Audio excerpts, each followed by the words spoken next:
I hope you're all having a really great day. I see I've got a viewer already, which is very awesome. Thank you so much for taking your time to watch me live. In this episode, we'll delve into the nuances of supporting friends or family members dealing with mental health issues. I will speak about my personal issues with mental health difficulties. And yeah, I hope you really enjoy it. It might not be the longest video, but I did prepare for it throughout the day. So I might be checking my notes on the side just to like remember exactly where I am within the video. Yeah, so let's begin. So an introduction. So I suffered with psychosis back in 2022. I had a hard time finding myself in reality as I had recently lost my mom. I now suffer with mild depression and constant anxiety. So yeah, guys, it's tough having constant anxiety. It's like having a very different type of reality where you feel like everything's always, excuse my dog, she always chooses the best time to or she loves to interrupt my videos apparently. So yeah, she might make some noise in the background. So yeah, let's begin. As I said, thanks Jamil, really appreciate it. DJ Jams, check him out on trying to think, maybe you can link it there, or you can write down the place, because he does a radio show. I don't want to deviate from the conversation too much, but yeah, Jamil, he's one of my great friends. He's a co-host on Mo Talks. Check it out on Mosaic Clubhouse on YouTube. So yeah, let's begin. So I believe discussing mental health openly in our relationships to be highly beneficial, and I use this as a grounding technique to foster growth and success amongst various romantic and personal and friendly relationships. So what is psychosis? Well, simply put, it's a break from reality. What is depression? Well, simply put, it is a symptom of mental illness whereby you feel down, bad, guilty, and probably sad too. Now, what is anxiety? Which some people experience like social anxiety. I experience constant anxiety. Like even just before this video, this live video, I was quite anxious. But yeah, I would say anxiety is the worst in my opinion, as it fosters fear of judgment.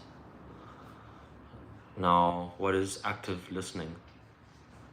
Active listening is very important. Well, let me explain what active listening is first. Active listening, in my point of view, is when you actually you sit there, you make quite a lot of eye contact usually, and you just speak or listen. I mean, you listen.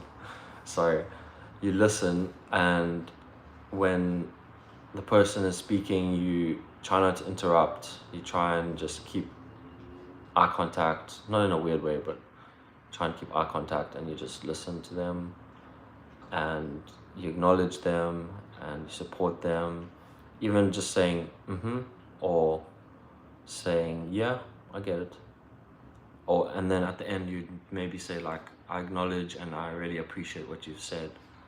That's like active listening from what I've experienced and from what I've like learned through therapy, which we'll get to later on in the video.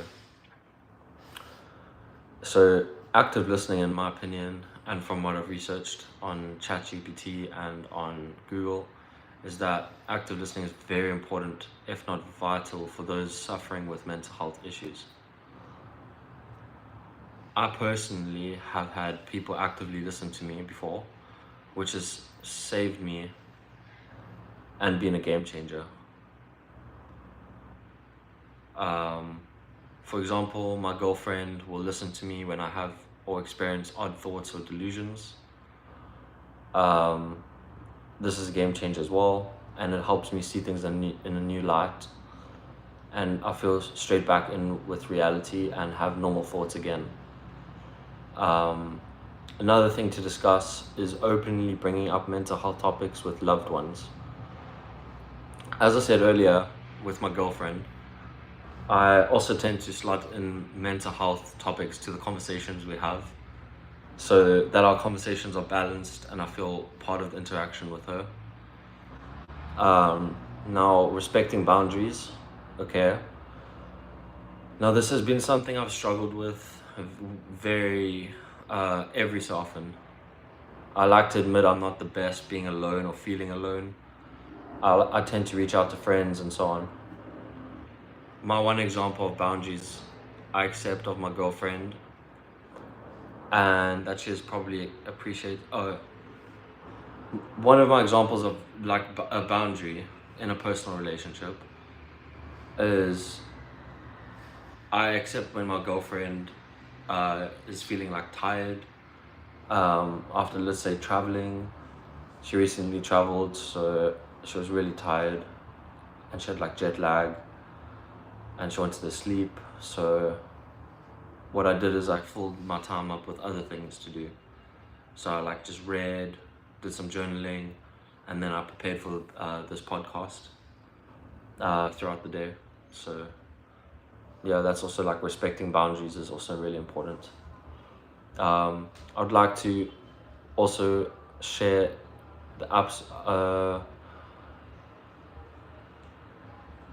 I would like to also share the importance of therapy, as I was mentioning before in the video, to anyone new joining.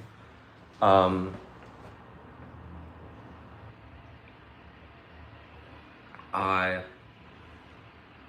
just wanted to share this with you because I see I've got a lot of viewers, which is really cool. This is from Starbucks. I don't know if any of you like Starbucks, but they have this really cool collection, which is and this is not sponsored, I wish, but they have this cool collection where you can get like places you've traveled to. So I recently went to Dubai to visit family, and yeah, I got a mug, so I'm just having some green tea to boost my energy levels and to calm me down a bit.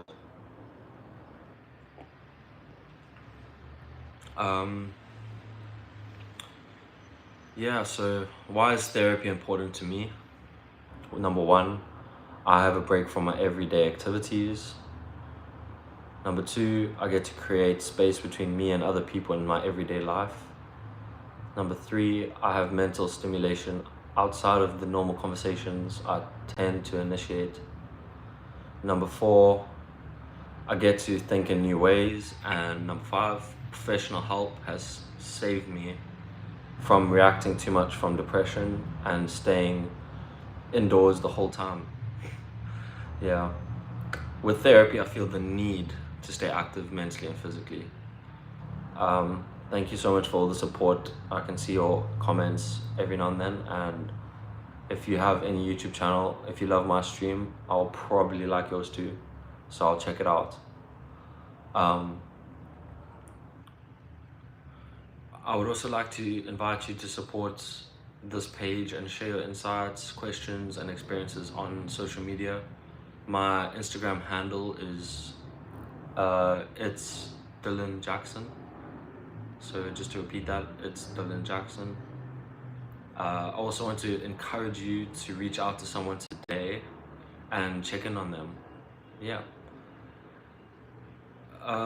So now I'm gonna just take a little breather and I'm just gonna check in on some of the comments. I see someone said that they're feeling a little bit lonely, which is really tough. I also don't have that many friends, so I completely understand you. And it just takes courage to have just try and reach out to someone, I guess. And yeah, we can all be friends here, of course. We can make a WhatsApp chat. Yeah, that would be really cool. But yeah, guys, for now, I'm just gonna have to end the video, feeling a bit anxious about what comments could come. We're all friends here. We are definitely all friends here. And we will make more videos together. Hopefully I can collaborate with some of you. If you are interested, just let me know down below. And yeah, guys, I really appreciate you guys so much. I think that's all I have to say today about my mental health and navigating support. And yeah, just remember that you have family. If you have family, then they're there for you. And friends, that would be really cool to have friends. If you have mental health, obviously that's not ideal, but I think everyone has mental health, but mental illness, that's another story. So just keep positive and stay on track. I will love to share more with you soon. Please do subscribe.